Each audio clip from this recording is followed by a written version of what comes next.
संस्कृत क्या है, संस्कृत किसे कहते हैं, ये हम पढ़ेंगे संस्कृत वर्णमाला में। संस्कृत वर्णमाला में हम सबसे पहले चालू करेंगे संस्कृत क्या है, संस्कृत किसे कहते हैं।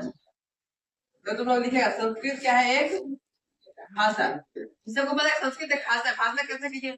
संस्कृत में भी हम लोग अपने भाव विचारों का आदान प्रदान करते हैं, संस्कृत एक भाषा है। अब संस्कृत शब्द की उत्पत्ति कैसे हुई है, उत्पत्ति मतलब संस्कृत शब्द आया कहाँ से है, पेड़ पर टपक के नहीं आया है। यहाँ पर मत कहना कि न्यूटन बाबा आए समझो सर पे एप्पल गिर गया और न्यूटन का लॉ लगा दिया। यहाँ पर होगा संस्कृत शब्द की उत्पत्ति।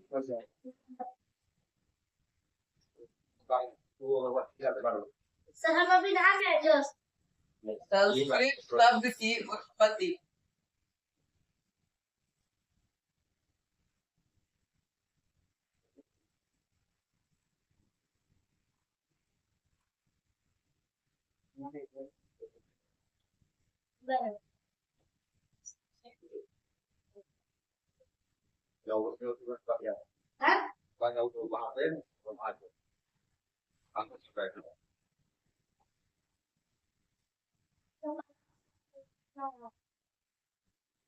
देखो संस्कृत शब्द की उत्पत्ति शंकर भगवान के डमरू से हुई है। अब यहाँ पर ये नहीं कोई कहे शंकर भगवान आ कहाँ से गए, ये हम भी सुने हैं और मतलब मेरे भी बड़े बड़े जो संस्कृत पढ़ाते वो भी सुने हैं कि जितने भी शब्द हैं हिंदी के हो संस्कृत के हो वो सब शंकर भगवान के डमरू से उत्पत्ति या प्रकट हुए हैं, ऐसा तुम लोग कह सकते हैं। ठीक, संस्कृत क्या, संस्कृत एक भाषा है। संस्कृत शब्द की उत्पत्ति शंकर भगवान के डमरू से हुई है। किस है हिंदी आयुष उनको एलसीएम आता है जननी, जननी मतलब माँ, माँ क्यों, क्योंकि संस्कृत से ही हिंदी प्रकट हुई है। से तुम लोग अपने माँ के द्वारा प्रकट हुए, वैसे हिंदी जो है वो संस्कृत द्वारा प्रकट हुई, इसे हिंदी की जननी भी कहते हैं। दो अंक का ऐसे नहीं 4 8 5 कटाने आ जाएगा। अब दो इसका पूरा एक एक डिटेल बताएंगे।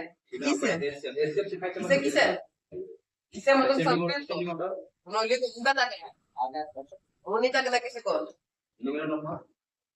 इसे हिंदी की जननी भी कहते हैं। हिंदी शब्द है, हिंदी संस्कृत के बाद आया है। वहां पर ध्यान देना, देखो वहां पर कार्य हो रहा है, आपसे पढ़ो। इसे हिंदी की किस लिए की, हिंदी के संबंध बता रहे हैं यहाँ पर। हिंदी की जननी मतलब माँ, जननी मतलब माँ, जननी पर्यायवाची शब्द माँ का जननी भी कहते हैं। भी क्यों लगा, भी इसलिए क्योंकि सिर्फ हिंदी की जननी नहीं है, यह जननी बहुत सब चीजों की, जैसे संस्कृत से हिंदी प्रकट हुआ, हिंदी से इंग्लिश से उर्दू से चाइनीज पता नहीं क्या क्या बना। ठीक, लेकिन सबसे पहले तुम लोग को पूछे कौन सी भाषा थी, तो वो संस्कृत थी। ठीक, कहते हैं इतना क्लियर, इतना अब इतना फिर रिपीट कर रहे हैं। संस्कृत क्या है, एक भाषा। भाषा क्यों, क्योंकि इससे हम अपने बातों का आदान प्रदान, अपने भावों का आदान प्रदान कर सकते हैं। संस्कृत शब्द की उत्पत्ति शंकर भगवान के डमरू से हुई। इसे हिंदी की जननी भी कहते हैं। हिंदी जो शब्द है वो संस्कृत से ही प्रकट या उत्पन्न हुई थी। एक आखिरी, संस्कृत को देववाणी भी कहते हैं, देव भाषा। दिव्य मतलब क्या होता है? देव देव बताए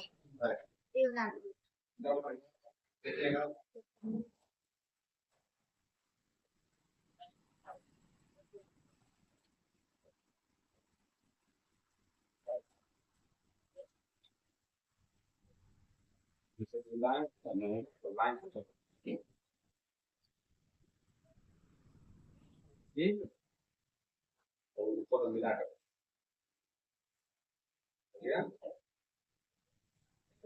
संस्कृत को देववाणी या देव भाषा, देववाणी मतलब जो देवता द्वारा, जैसे हम लोग हिंदी बोलते हैं, जो अमेरिका में गोरा बोल सब रहता है वो अंग्रेजी बोलता है, अभी पाकिस्तान से युद्ध चल रहा है वो सब कैसे बोलता है, वो सब बोलता हिंदू है, मतलब हिंदी बोलता है हिंदी, हाँ, मतलब हम लोग का भाषा हिंदी बोलता है, लेकिन वो लोग लिखता उर्दू में है या पर हमको नहीं पता, वो लोग उर्दू मानता है, ठीक। संस्कृत को देववाणी या देव भाषा भी कहते हैं, देववाणी या देव भाषा इसलिए कहते हैं क्योंकि संस्कृत जो है देवों के द्वारा बोली जाने वाली भाषा है, ठीक। कितना लिखो,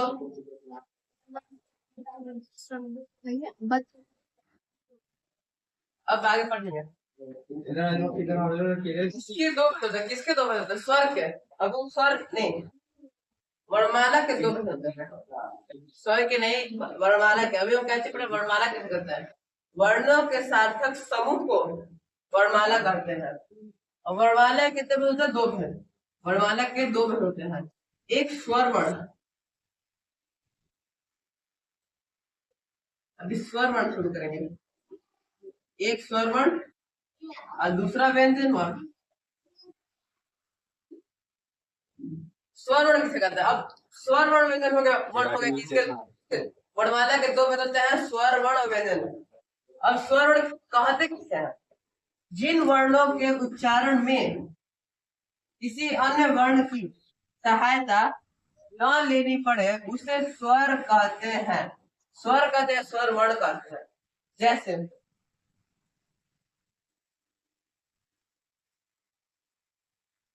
अ, आ, ई, ई, आगे स्वर है, तो यह वर्ण है इनके उच्चारण में जब हम इनका प्रयोग यानी बोलते जैसे आ ई आम अनार, जब आ ई और आगे स्वरों का उच्चारण किया जाता है तो उनके उच्चारण में किसी दूसरे व्यंजन का प्रयोग नहीं किया जाता, ये सहायता नहीं ली जाती है, उसे स्वर वर्ण कहते हैं। अब फिर हम बोलेंगे क, तो हम लोग जब क को थोड़ा खींचेंगे तो आखिरी में क्या चलता है, अ आता है, वही हम लोग बस अ बोलेंगे, तो बस अ आएगा। अपने उच्चारण में जब हमें ध्वनि दो सुनाई देती है, जब किसी वर्ण के उच्चारण में दो ध्वनि सुनाई देती है, मतलब वो किसी अन्य वर्ण की सहायता लेता है, स्वर वर्ण में ऐसा नहीं होता, स्वर अ बोलेंगे तो अ सुनाई देगा, आ सुनाई देगा, इसमें कोई अन्य वर्ण की सहायता या उच्चारण नहीं होती, वही हम बोलेंगे व्यंजन वर्ण, क, आखिर में आ जाएगा, आखिर में आ जाएगा, तो आखिर में क्या चाहिएगा, हम बोलेंगे की, लेकिन आखिर में आते हैं अगर लगेंगे जैसे तो आखिर में क्या चाहिएगा, ई आएगा। तो स्वर वर्ण कहते हैं जिन वर्णों के उच्चारण में या प्रयोग में अन्य वर्ण की सहायता न लेनी पड़े, यह कुल 13 होते हैं। इसके 3 भेद होते हैं, 3 भेद कौन कौन, ह्रस्व स्वर, दीर्घ स्वर, स्वर, पहला दूसरा, इसके 3 भेद होते हैं, ह्रस्व स्वर, दीर्घ स्वर, परुष स्वर, इसके बारे में आगे जानेंगे।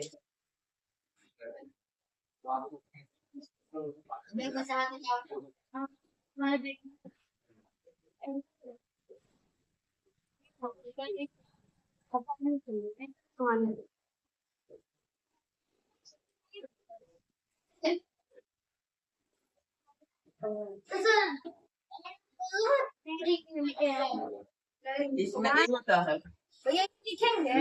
हाँ लिखना है, बहुत सारा है, स्वर वर्ण 13 होते हैं, गिन लो जिसको डाउट हो रहा है, जिसको गिनते नहीं आता है वो जाएगा,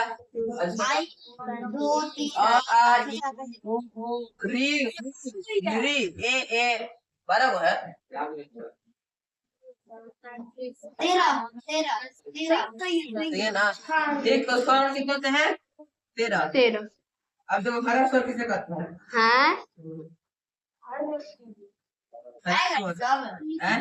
हरा स्वर पहली बार क्लास में कब से है, अभी आई है, कब से है, तो डाउट नहीं हो रहा है, बोलिए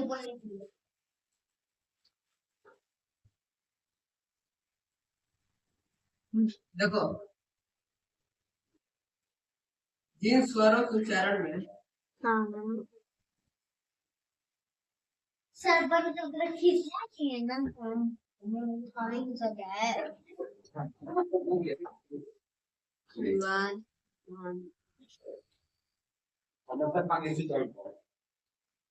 इसके मुंह से पानी गिरेगा चुप रह जाओ मैं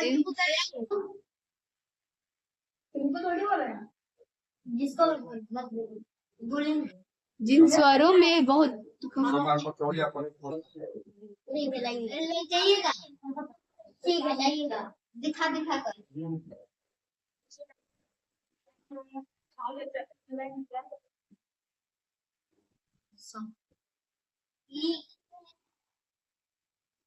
यार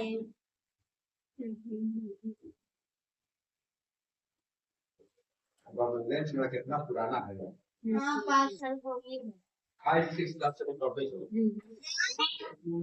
अब बोलिए जब जन्म नहीं हुआ तब मेरा भाई ज्यादा यूज करते थे भाई का इम्पोर्टेंट है ना फिक्स सब के लेंस है अब बोलिए और 2000 अंदर है 2004-5 का होगा 10 साल हो गए 20 साल हो गए एक हो जाता है बोले तो है पहले का गंजू सब नहीं खरीद रहे हैं हाँ सर 4 साल का इंसल्ट हो गया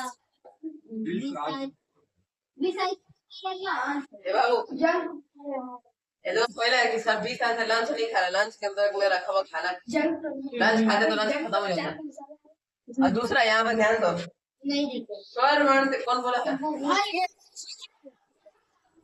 सबे के साथ तो तुम क्या लिख भी नहीं अपना पानी हाथ निकाल दो कुछ नहीं बोलते हाथ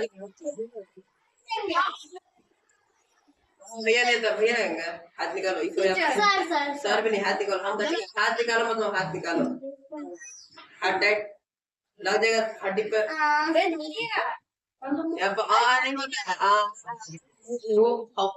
पढ़ा रहे इसका मतलब ये नहीं कि तुम आ ई बोले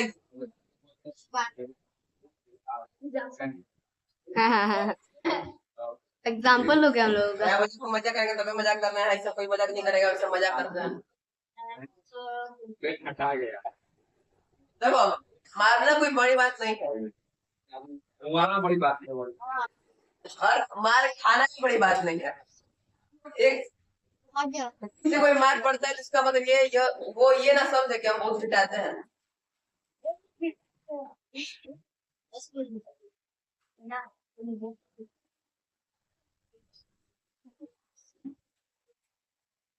तुमको इसलिए मारे नहीं कि तुम बोले कि कैसे बोले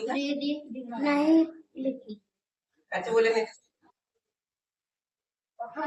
पढ़ेंगे बोलिए हाँ इसलिए नहीं बोलिए इसलिए नहीं मारेगा तुम बोले कि नहीं पढ़ेगा हम तुमको इसलिए मारेगा लिख लेना कुछ कर लेगा और तुम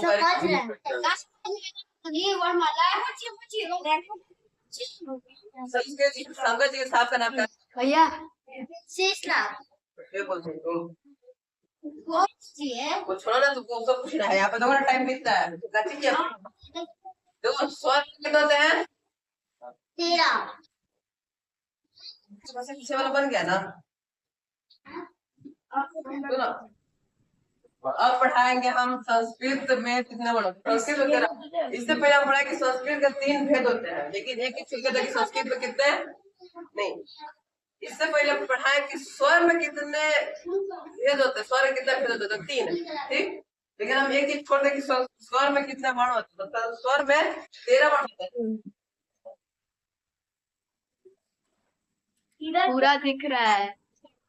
पूरा दिख रहा है वीडियो में ये दोनों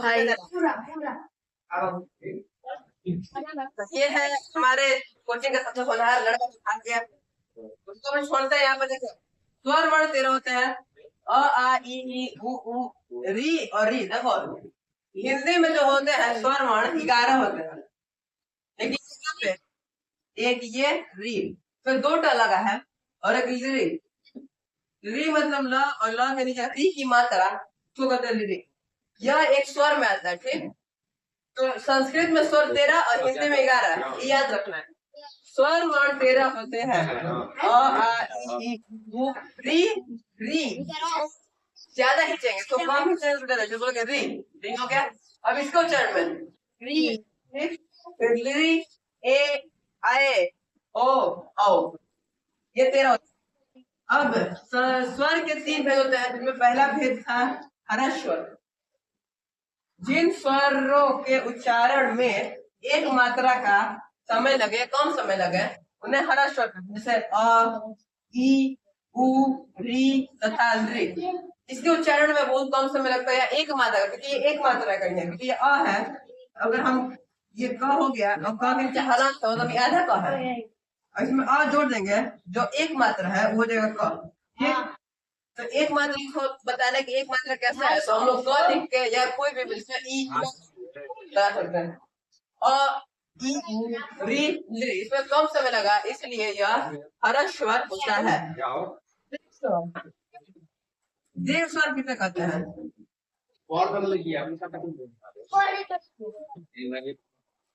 दीर्घ स्वर कौन बताएगा? दीर्घ स्वर किसे कहते हैं?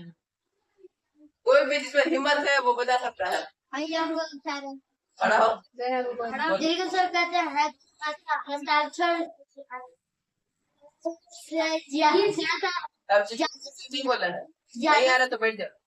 अब बता कर आओ यहाँ मैं बताऊं। नहीं यार में दो मात्राओं देखिए बोलो बोलो। दीर्घ स्वर से कहते हैं कि हस्ताक्षर बैठ जा, बैठ जा। से बैठ जा। ज्यादा समय लगता दीर्घ स्वर किसे कहते हैं? जिन स्वरों में है। देखो एकदम आसान है। हर स्वर किसे कहते हैं? जिन स्वरों के संग कम समय लगे। दीर्घ किसे कहते हैं? जिन स्वरों के उच्चारण में हर स्वर से ज्यादा समय लगे या दो मात्रा समय लगे, उसे दीर्घ स्वर कहते हैं। जैसे दीर्घ स्वर आ जाएगा, बड़ी किया जाएगा, हुआ जाएगा, और क्या? आ गया? कौन बुक चुरा लिया?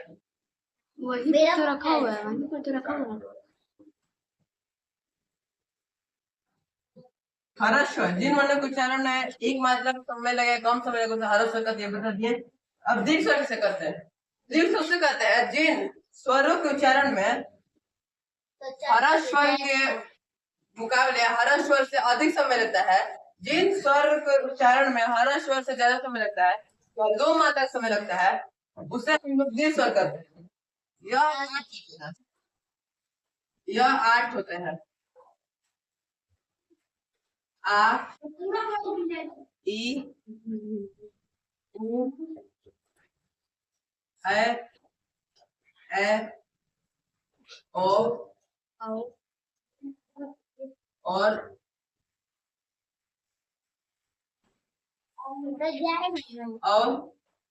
1 2 3 4 5 6 7 और एक री। ठीक, तो ये 8 होते हैं। 8 ये और 5 ये, कुल 13। कुल 13 स्वर हो गए। स्वर स्वर जिनके उच्चारण में कोई हर वर्ण को सहायता ना लेनी पड़े, के 3 भेद होते हैं। हर्ष स्वर, दीर्घ स्वर, परुष स्वर। हर्ष स्वर इसमें 5 स्वर होते हैं। दीर्घ स्वर जिसमें 8 स्वर होते हैं। 8 प्लस 5 8 प्लस 5 13। 13 हो गया ना? तो अब एक पलुष स्वर है। ठीक, तो पलुष स्वर में कितने स्वर होंगे? समझ में नहीं है। रुको ना अभी बाबू, सुनो ना, हम आगे बताएंगे। ठीक, देखो स्वर किसे कहते हो गया? स्वर के 3 भेद होते हैं। ठीक, हर्ष स्वर, दीर्घ स्वर, बोलो हर्ष स्वर, दीर्घ स्वर, और ये कौन स्वर होता है? पलुत स्वर। पलुत स्वर। तो स्वर कितने होते हैं? कितने होते हैं? स्वर को कितने होते हैं? कुल कुल पूरे स्वर पूरे स्वर मिलाकर हाँ 13। 13। ठीक, इसमें 5 हो गया हर्ष स्वर और 8 हो गया दीर्घ स्वर। दीर्घ स्वर। तो 13 हो गया ना? हाँ। तो पलुष स्वर में कितने स्वर होंगे? जब 13 यहीं पर होगा तो पलुष स्वर में कितना स्वर होंगे? होगा पलुष स्वर में 1 स्वर होगा। वीडियो चल रहा है सर? हाँ। तो ये हो गया दीर्घ स्वर का स्वर। हाँ। अब पलुष स्वर,